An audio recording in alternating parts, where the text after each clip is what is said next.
Korupsi. Jenis-jenis korupsi.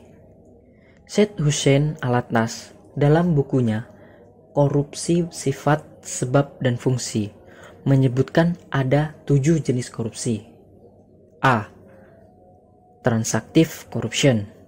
Korupsi disebabkan oleh adanya kesepakatan timbal balik antara dua pihak yang memberi dan menerima demi keuntungan bersama, di mana kedua belah pihak sama-sama aktif menjalankan perbuatan tersebut, dapat melibatkan pejabat dengan masyarakat atau antara pemerintah dengan dunia usaha. B. Extortive corruption. Korupsi ini terjadi dengan menyertakan bentuk-bentuk korupsi tertentu, di mana pihak pemberi dipaksa untuk menyerahkan sejumlah uang guna mencegah kerugian yang mengancam dirinya, kepentingan orang-orangnya, atau hal-hal yang dihargainya. C.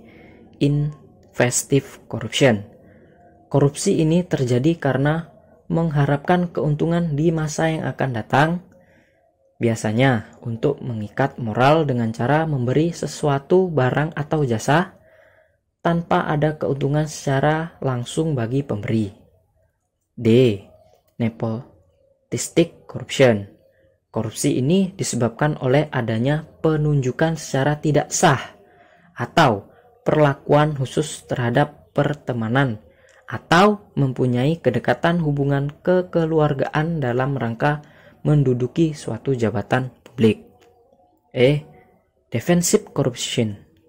Korupsi yang terpaksa dilakukan dalam rangka mempertahankan diri, di mana posisi seseorang di sini sebagai korban korupsi itu sendiri.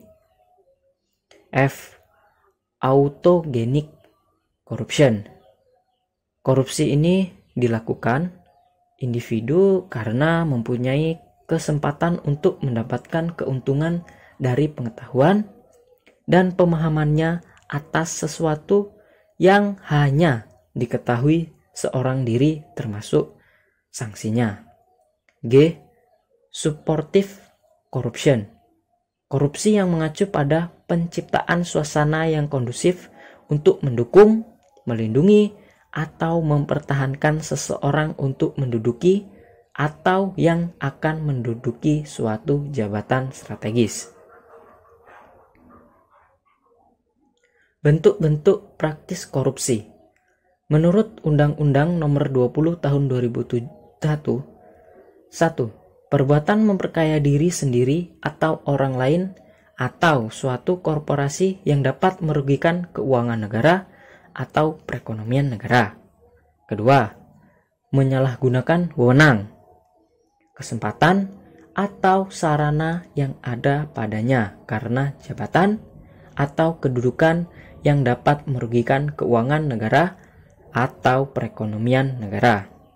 3. Memberi atau menjanjikan sesuatu kepada pegawai negeri atau penyelenggara negara dengan maksud supaya pegawai negara tersebut berbuat atau tidak berbuat sesuatu dalam jabatannya yang bertentangan dengan kewajibannya.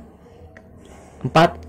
Memberi suatu kepada pegawai negeri atau penyelenggara negara karena atau berhubungan dengan sesuatu yang bertentangan dengan kewajiban dilakukan atau tidak dilakukan dalam jabatannya. 5. Memberi atau menjanjikan sesuatu kepada seorang hakim dengan maksud untuk mempengaruhi putusan tentang perkara yang diserahkan kepadanya untuk diadili. Dan yang keenam, memberi atau menjanjikan sesuatu kepada seseorang yang menurut ketentuan peraturan perundang-undangan ditentukan menjadi advokat untuk menghadiri sidang pengadilan dengan maksud untuk mempengaruhi nasihat atau pendapat yang akan diberikan berhubung dengan perkara yang diserahkan kepada pengadilan untuk diadili.